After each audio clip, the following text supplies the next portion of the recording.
All right, so the torch just caught fire and burned all the hair off my arms. Look at this shit. So all of a sudden, this torch that I've had for several years just started blowing flames about 2 feet out of this hole on the side here. As I was trying to get the bubbles out of that. I wasn't scared. It smells like burnt hair in this joint. Well, that was exciting.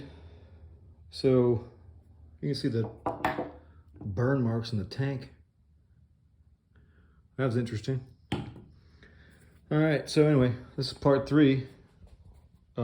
Just poured epoxy on the small piece. God, it stinks. That's about probably 1/8 of an inch thick, the pour itself.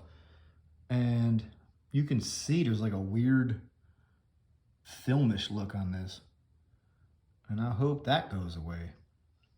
But again, this piece was not sanded and it was cloudy as hell. Poured the epoxy on there. Parts of it were pretty. Parts of it were pretty clouded up where I had to sand it. That's kind of weird looking. I hope that does not show up when it dries. Anyway, it's clean in here. I used mineral spirits to clean the table up. Vacuumed, blew everything out with the blower for about a half an hour to make sure there's no dust. Closed the garage door. It's relatively quiet in here. Temperature is about 70 degrees Celsius. Mixed up. Where is it? Here we go. Mixed up this from the local Lowe's. It was a small box for like 35 bones. I wanted to make sure I didn't use up what I have of the stone coat epoxy on the table. So bought this small baby for right here. So that is probably 2 foot by 20 something inches maybe. And it used up,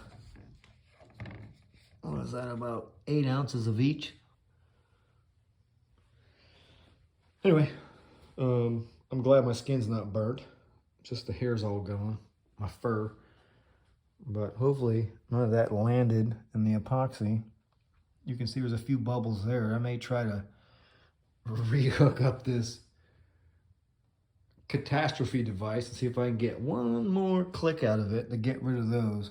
Or maybe they'll go out by themselves, I hope. Anyway, so if you get a Burns-O-Matic, that was bizarre. So I don't know what that's all about. Thank God nothing blew up in my hand, but rock and roll. Anyway, be back in touch. All right, Persh.